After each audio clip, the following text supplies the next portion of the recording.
قومی اسمبلی کے حلقہ NA 130 جس میں صوبائی اسمبلی کے 2 حلقے PP 173 اور 174 شامل ہیں، یہاں پر لیٹسٹ ریزلٹس کے مطابق نواز شریف 1,71,000 سے زائد ووٹ لے کر جیت چکے ہیں، جبکہ آزاد امیدوار یاسمین راشد نے 1,15,000 سے زائد ووٹ حاصل کیے اور وہ دوسرے نمبر پر رہیں گے۔ حلقے کے جو مجموعی ریزلٹس ہیں بالکل بھی تسلی بخش نہیں ہیں اگر پی پیز کے ریزلٹس کو بھی دیکھا جائے، اگرچہ یہ حلقہ نواز شریف کے حلقے کے نام سے مشہور ہے، NA 125 بھی رہا ہے، NA 120 بھی رہا ہے، اور پی پیوں کے بھی نام چینج ہوتے رہے ہیں یہاں پر، اور ہمیشہ سے نون لیگ یہاں پر فتح حاصل کرتی رہی ہے، لیکن ہسٹوریکل ٹرینڈز کو اگر دیکھا جائے جو پریویس ڈائنامکس ہیں حلقے کے، تو لیڈ میں ہمیشہ کمی آتی رہی ہے، اور موجودہ الیکشن میں تو رات جب پولنگ کا عمل کمپلیٹ ہو گیا اور گنتی شروع ہوئی اور مختلف پولنگ اسٹیشن سے رزلٹ حاصل کرنے کا سلسلہ شروع ہوا، تو صبح 9 فروری کی صبح 7 بجے تک جو یاسمین راشد تھیں ان کی لیڈ برقرار رہی، اور بہت زیادہ فرق آ گیا نواز شریف کی اور یاسمین راشد کے ووٹس میں، ایسے ہی لگ رہا تھا جیسے جو آزاد امیدوار ہے وہ ون کر جائے گی۔ اور مزے کی بات یہ ہے کہ جو ڈیولپڈ یوسیز ہیں حلقے کی، وہاں پر مسلم لیگ نون کو تقریباً ہر دوسرے پولنگ اسٹیشن سے شکست کا سامنا کرنا پڑا، یعنی وہ یوسیز، وہ یونین کاؤنسلز، حلقے میں 20 سے زیادہ یونین کاؤنسلز موجود ہیں، اور ان کے چیئرمین اور وائس چیئرمین جو ہیں ان کو اختیارات بھی دیے گئے، ان کو بجٹس بھی دیے گئے، تو انہوں نے یہاں پہ کافی سارا کام بھی کروایا، لیکن ڈیولپڈ یوسیز میں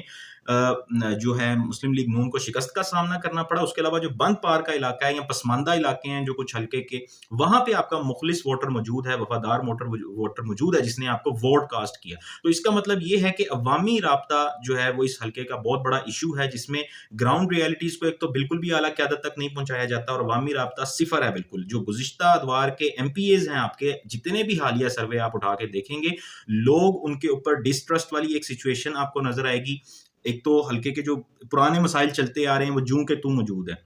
ڈیولپمنٹ کا کوئی کام ہوتا ہے کچھ سلیکٹڈ یوسیز میں ہوتا ہے، وہاں پر سڑکیں بنا دی جاتی ہیں، پیچ ورک کروا دیا جاتا ہے، لائٹیں لگوا دی جاتی ہیں، لیکن پانی، گندے پانی کا مسئلہ ہے، جو پسماندہ علاقے ہیں وہاں پر خاص طور پہ گندے پانی کا، سوئی گیس کا اور لائنوں کا، اس کے علاوہ بجلی کی تاروں کا بڑا پرانا مسئلہ چلتا آ رہا ہے، اسی طرح سے لوگ رو رہے ہیں، ان کی کوئی بات نہیں سنتا۔ الیکشن کے دنوں میں آپ کے MPAs لوگوں پہ جا کے دھونس جماتے ہیں، کام کرنے والے لوگوں کو جا کے دھمکیاں لگاتے ہیں کہ جلسے کرو، اتنے بندے اکٹھے کر لو، ادروائز الیکشن کا دن تو گزر جائے گا اور پھر اس کے بعد دیکھی جائے گی۔ تو یہ ساری گزارشات اعلیٰ قیادت کے سامنے رکھنے کا مقصد یہی ہے کہ یہ وہ باتیں ہیں جو خوش آمدی ٹولہ یا جو ذاتی مفاد پرست افراد ہیں وہ آپ تک نہیں پہنچائیں گے، وہ آپ کو یہی بتاتے رہیں گے کہ جی حلقے کی صورتحال ٹھیک ہے، سب کچھ اوکے ہے، گراؤنڈ ریالٹیز کی کوئی آپ کو خیر خبر نہیں دیں گے۔ اسی حوالے سے میں نے ضمنی انتخابات 2017 میں بھی ایک ایسی ہی ویڈیو بنائی تھی، اور اس ویڈیو کا کنٹینٹ بھی تھوڑا سا آپ دیکھ لیں۔ ضمنی الیکشن NA 120 کے نتائج آپ لوگوں کے سامنے ہیں۔ جو لوگ آپ کو کوارڈینیٹ کرتے رہے، اب ان لوگوں کا فرض ہے کہ وہ پہلے نمبر پہ تو یہاں کے پولنگ بوتھ کی سچویشنز جو ہیں وہ آپ تک کنوے کریں، آپ کو یہ بتائیں کہ آپ کہاں سے ہارے ہیں اور کیوں ہارے ہیں، آپ کو کہاں سے زیادہ ووٹ پڑے ہیں اور کہاں سے کم ووٹ پڑے ہیں۔ عام انتخابات میں 2013 کے الیکشن کے بعد یہاں سے محترمہ یاسمین راشد صاحبہ نے 52,000 ووٹ میاں نواز شریف کے ساتھ کانٹیسٹ کر کے الیکشن 52,000 ووٹ حاصل کیے۔ آخر وہ کیا وجوہات ہیں، وہ کیا چیزیں ہیں، وہ کیا مسائل ہیں، وہ کیا ایشوز ہیں، وہ کیا پرابلمز ہیں جن کی وجہ سے لوگوں نے 40,000 لوگوں نے مسلم لیگ نون کو ووٹ کاسٹ نہیں کیا۔ آپ نے دیکھا کہ اس میں بھی میں نے یہی تجویز دی تھی کہ آپ کو جن علاقوں سے، جن یوسی سے، جن وارڈ سے آپ ہارے ہیں، وہاں پہ پولنگ اسٹیشن، ان پولنگ بوتھ کا ڈیٹا لے کر آپ کو یہ پوچھنا چاہیے جو بھی وہاں کے کرتا دھرتا ہیں یا جنہیں آپ نے امپاور کیا ان افراد سے کہ جی یہاں پہ ہمیں ووٹ کیوں نہیں پڑا، یہاں تو ہم نے فنڈ بھی دیا ہے، یہاں تو ہم نے ترقیاتی کام بھی کروائے ہیں، کیا وجہ ہے؟ کیا آپ 5 سالوں میں لوگوں کو ان کے ساتھ آپ کی کوئی شناسائی نہیں ہے، آپ ان کو فورس نہیں کر سکتے، یا ان کے ساتھ آپ کا کوئی تعلق نہیں ہے، ووٹر کی کوئی ایموشنل اٹیچمنٹ نہیں ہے، وہ اپنے گھروں سے اپنے باقی افراد کو، ایک بندہ ووٹ ڈالنے جاتا ہے تو وہ خواتین کو ساتھ لے کے نہیں جاتا۔ تو یہ طرح طرح کے ایشوز ہیں جن کے اوپر ہم نے بات کرنی ہے۔ جیسے میں نے MPAs کی کارکردگی کے حوالے سے بات کی، تو یہاں پر PP کا رزلٹ بھی دیکھ لیا جائے۔ PP 174 میں نون لیگ کو 63,000 کے قریب ووٹ پڑے ہیں، جبکہ جو آزاد امیدوار تھا زبیر نیازی اس کو 49,000 ووٹ پڑے ہیں۔ PP 174 میں نون لیگ کے کینڈیڈیٹ کو 36,000 ووٹ پڑے ہیں، اور آزاد امیدوار چودھری اصغر کو تقریباً 33,000 ووٹ پڑے ہیں۔ اب یہ اس کا اگر کمپیریزن خود ہی کر لیا جائے، بل تو بنتا نہیں ہے، کیونکہ دوسرے جو دونوں امیدوار ہیں وہ PTI سے تعلق رکھتے ہیں، اور ان کے ساتھ جو کچھ ہوا ہے اور جو ان کی پوزیشن ہے اگر اس کو دیکھا جائے تو یہ 3,000 کی اور 8-10,000 کی لیڈ تو بالکل بھی کوئی فرق ہے ہی نہیں۔ اس کا مطلب یہی ہے کہ یہاں پر اچھی خاصی ریزسٹنس موجود ہے، جو گزشتہ الیکشن کے نتائج کو اگر دیکھا جائے تو مسلسل بڑھتی جا رہی ہے، اور آنے والے وقت میں آپ اس حلقے کو نواز شریف کا حلقہ بالکل بھی نہیں کہہ سکیں گے اگر آپ اس حوالے سے نوٹس نہیں لیتے چیزوں کا۔ تو کچھ امپورٹنٹ مسائل جو ہیں ذرا اس کے اوپر بات کر لیتے ہیں۔ سب سے پہلی چیز تو یہ ہے کہ عوامی رابطہ بہت ضروری ہے، یہاں پر بالکل زیرو ہے۔